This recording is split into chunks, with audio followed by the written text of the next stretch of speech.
Eyes have been glued to television sets across the country here in China. I have to admit it's been a nail-biting few hours for us in the Bureau as well. Unfortunately, Li Na put up a great fight, but she couldn't pull it through against Serena Williams. But we'll all be watching intensely this next game with Zheng Jie and Justine Henin.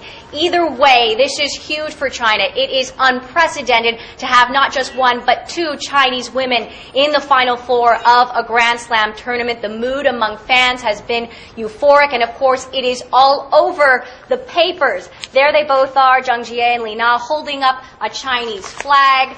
Here you see Zheng Jie saying, "I think I can do it this time." And here, Li Na, right after a major upset win against Venus Williams. And regardless of the outcome of this tournament, Li Na will now be ranked among the top 10 women tennis players in the world. That is a first for any Chinese national, man or woman. Both of these women have been well known within tennis circles for some time, but they've really surprised their own Chinese fans because, Pauline, they have essentially made history here.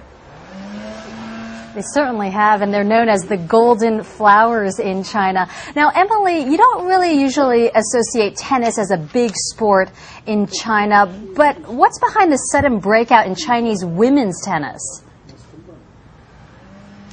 Well, Pauline, it's interesting. Most athletes in China are monitored by a strictly controlled state system. They are identified at a very young age, put through rigorous training, and they have to give as much as 67% of their earnings back to the government. But just after the Olympics, the Chinese Tennis Association, or CTA, released a few of the top female players. They called them the golden flowers. As you said, among them were Li Na and Zheng Jie, and they have really since blossomed, if you will. They have had a lot more control over their coaching, their schedules, their training partners. They've been able to play a lot more international matches, and it's really served them well.